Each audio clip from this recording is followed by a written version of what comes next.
Kita sekarang membahas bagaimana Tiongkok membangun sebagian negaranya dalam waktu yang sangat singkat. Kita semua tahu sejak tahun 1985-an Tiongkok langsung membangun 113 kota dengan populasi awal setiap kota tersebut di tahun 1985-an adalah sekitar 500 ribuan penduduknya. Kalau saat ini Indonesia membandingkan populasi 113 kota tersebut, di Indonesia mereka saat ini adalah kota kecamatan. Sekarang 113 kota di Tiongkok tersebut sekarang rata-rata penduduknya 5,4 juta jiwa dan atau kurang lebih sama dengan Barcelona, sama dengan Athena atau Surabaya lah kira-kira. Kota tersebut semuanya metropolis city, kota yang mega. Bangunan bertingkat di atas 30 lantai sebagai tempat tinggal. Di setiap kota tersebut ada lebih 2.000 unit bangunan. Ditambah perkantoran dan perniagaan, ada 3.000 bangunan besar di kota-kota tersebut per kotanya. Kecepatan membangunnya sungguh di luar perkiraan banyak kaum akademisi barat. Yang kalau di pikiran cara barat,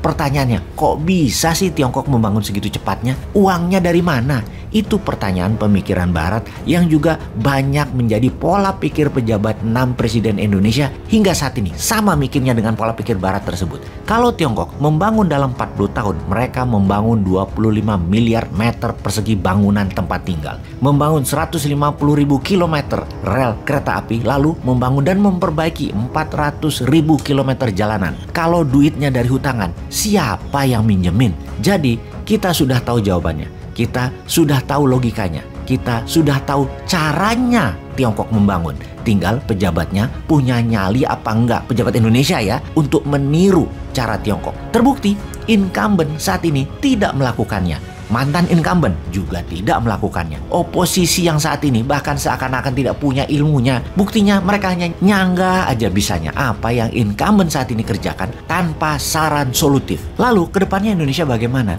Ya, orang yang bernyali dan berilmu memang kunci pemimpin yang kita cari ke depannya, yang akan melakukan apa? Yang akan membangun bersama rakyat, dari rakyat, untuk rakyat, dengan kekuatan sendiri 100%. Lalu rencananya bagaimana? Kita akan membangun 50 kota segera. Cerita 50 kota baru dibangun oleh New Mind tersebut judulnya adalah The Tale of 50 Cities. Sungguh, kita ke depan dalam 21 tahun ke depan akan membangun 50 kota baru yang terdiri dari beberapa kota yang ada diperbesar dan beberapa kota dibangun dari nol. Kita satu ibu kota IKN di Penajam seperti maunya pemerintah sekarang. Yang pasti kita akan lanjutkan membangunnya, namun belum tentu buat ibu kota negara, tetapi membangun sebanyak 50 kota berbarengan dengan Penajam.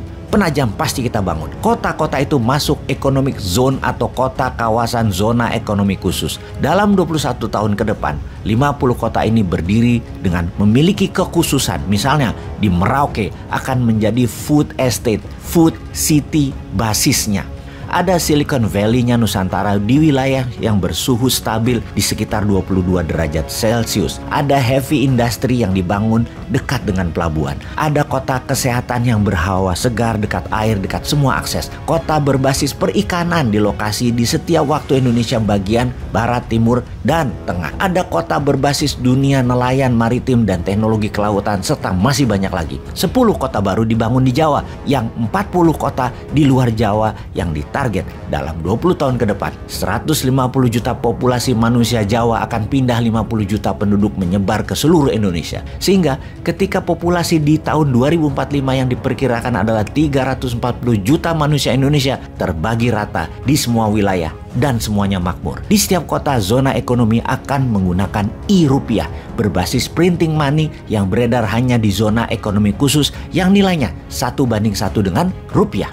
Target per kota zona ekonomi khusus ini berinvestasi adalah 500 triliun rupiah atau 25.000 triliun dana dibutuhkan untuk membangun 50 kota baru tersebut yang akan membangun 10 miliar meter persegi bangunan rumah tempat tinggal. Output yang ditarget pastinya adalah setiap keluarga Indonesia punya rumah tinggal yang layak. Ada 100 juta rumah, apartemen, kondominium, dan berbagai tipe tempat tinggal berikut sarana walkable city dan livable city yang akan dibangun dalam 21 tahun ke depan. Menunjang 50 kota baru tersebut, maka pabrik besi dengan kapasitas seperti Krakatau Steel akan dibangun lebih dari 100 pabrik. Pabrik semen yang akan dibangun akan meningkatkan 1000 kali lipat kapasitas terpasang saat ini. Power plant pembangkit listrik semuanya adalah swasta yang membangun dan mendistribusikannya. Boleh pakai nuklir thorium untuk daya listriknya. BUMN yang terlibat hanya 10% dari saat ini karena dari 800 BUMN hanya tinggal 10 saja yang masih dipertahankan. Di sisi pejabat